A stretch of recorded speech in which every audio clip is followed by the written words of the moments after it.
وزير كسر وبرامج كراع كم تلفيش كقناة الصومالية في هذا الأشياء في الصومالية. وكله هيوان ما سنتين بقول كيف بقول. وهرين بقول حنا ورا كل كان مناسبة في الفيلم كان ما طابق وقتين واحد كبدا عتا يعني كل واحد كبدا عتا في جيب فاتو وتر شيء إن كل إنسان زي ما سو إنسان مرة في كبدا عتا طلع يعني واحد فعوين كيف. aad baad mahadsantahay mar kale kulankan wuxuu ahaa dhiirigelin aan ku dhiirigelinayna kooxda wasaaradda howlaha guud ee Genyo xaqiiqii kooxda waxay ahayd kooxda ugu facaweyn ee dalka waxayna lahayd taageerayaasha ugu badan oo muxuu ahaa gobolada dalka gudihiisa iyo dibadiisa marka kooxda barihii ugu dambeysay xogaa waxaa haysatay dhaqaale xumo waxaa kaloo jirtay inay kala tageen marka waxaan isku dayeynay in aan muxuu ahaa isu keeno ciyaartooyda wixii caqabadaha hortaagan inay tournamentkooda kusoo noqdaan xalino marka waxaan ku bilownay annagoo isxilqaamayna wasaaradda ahaan shaqaalihii wasaaradda iyo maamulkii inay isxilqaamaan oo jeebkooda wax ka baxshaan tiimkii la soo celiyo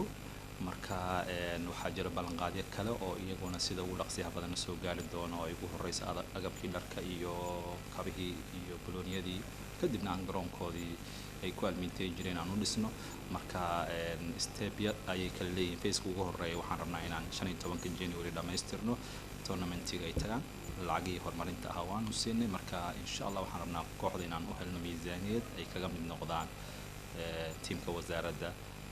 isdhexgalka bulshadana ay qayb ka qaadato taasna waxay ka mid tahay barnaamijka xukuumadda aan ka mid ahay nabad iyo nolol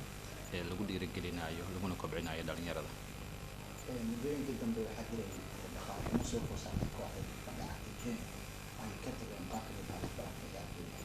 وزارة وكاشن السوقات من الأمور كيف ينقلون القاعدة وحي وقاعدة في الشارع السوقات في يعني بس لما كان يفعل هذا ما وقت انتهى لقى قاعدة السنة سنة وزارة ولا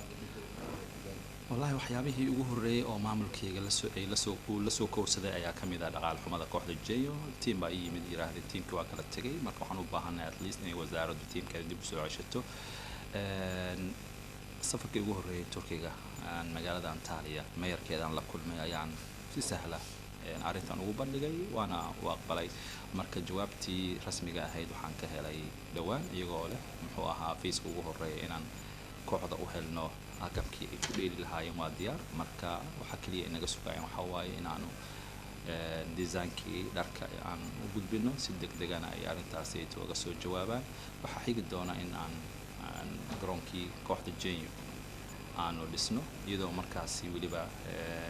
garoonku lahaan doono musqulo waxaan kaloo rabnaa inuu garoonku lahaado meel ay dharka isaga bedelaan oo ay muxuu ahaa ku nastaan ku almiiteeyaan marka intaaba waxaa hadda aan rabnaa inaan dib u qaabeyn guud oo garoonka inaan soo fiirino mar labaad kadibna aan fiiska labaad ee aan u gudubno oo ah in la dhiso garoonkaasi qorshaha guud ee marka ugu horeysa in la xoojiyo manpowerka iyo resourceska wasaaradda hadda waxaan wadnaa tayeynta guud ee wasaaradda shaqaalaha iyo resource ay ku shaqeyn lahaayeen waad aragtaa wasaaradda wax badan boo isbedel waa ka muuqda muddadan yar ee kooban marka socodka dambe aad imaan doontaan waxaad arki doontaan howlaheedii oo insha Allah waxqabadkeenana waxaad dhawaan ka arki doontaan magaalada Muqdisho iyo dalka guud ahaan hadda waxaan wadnaa dhismihii wadooyinka Jowhar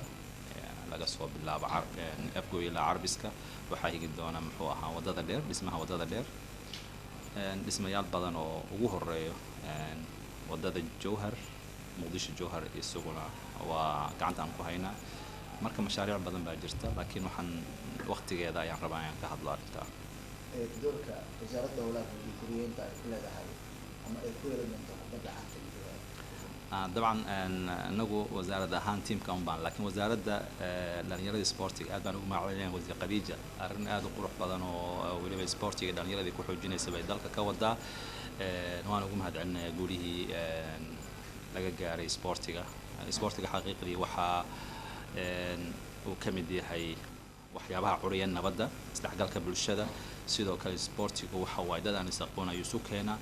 marka wasiiradda kaalinteeda aad baan ugu mahadcelinay waana tan aan ku xoojinayna inaan kooxaha wasaarad kasta waxay leedahay teamka naadiga Genyo wuxuu ka mid noqon doonaa tiimka aan ku xoojin doono sportiga iyo kobcinta dhalinyarada weliba waxaan jecelnahay xataa dakhliga ka soo baxa muxuu ahaa naadiyada sida Genyo wasiirkiiba waxaa sheegay agaasimaha guud markii ay kooxaha kale nus dollar lagu galo annagu $1 baa lagu galaa because kooxda teamka Genyo xoog ku leh shacabka Soomaaliyeed dartiis taageerayaasha ugu badanna haysta sidaad arkayso taageerayaasha ugu badnaa ee maanta yimid waxay muujinayaan gabdho iyo wiilalba inay yihiin muxuu ahaa kooxda loogu jecel yahay taariikh ahaanna waa la jeclaa haddana tii oo kale ayaad arkaysaan oo waan xoojin doonaa insha allah fariinta maanta u dirteen kooxaha kubadda cagta sare ee dalka Soomaaliya marka xigta muxuu yahay fariinta dambe aad direysaan well annagu hadda fariinta aan dirayno waxay ahayd in horta tusno inaan tiimkeena garab taagannahay aan heli hooba haddii xataa ay duruuf dhaqaale ay wasaaraddu jirto xataa inaan jawaabkeena ka tabaruc aan ka bixino wax allaale waxay u baahan yihiin waxaana xusid mudan tiimkan waxaa la dhisay 1948 waqtigaas oo xorriyaddii ka horreysay shaqaalihii ugu horreeyay ee lagu dhisay waxay ka mid ahaayeen shaqaalaha wasaaradda public works ama howlaha guud marka tiimka waxaan jecelnahay xataa qayb ka mid ah inay ka mid noqon doonaan shaqaalaha wasaaradda howlaha guud dib-u-dhiska iyo guryeynta waddanka maxaa ugu baaqaysaa ciyaartooyda iyo kooxaha sare ee dalka Soomaaliya waxaan jeclahay in sportiga muxuu la xoojiyo sportiga waa waxa kaliya ay isu keeni kara dadka sida aad la socotana jir caafimaad qaba iyo maskax caafimaad qaba keena marka sportigu wuxuu ka mid yahay waxyaabaha kobciya xoojiya kor u qaada nolosha iyo moralka iyo muxuu ahaa nabadda dalka marka waxaan dhiirigelinayaa in sportiga uu noqdo qayb ka mid ah muxuu ahaa waxyaabaha aadka looga shaqeeyo waa idin salaamaya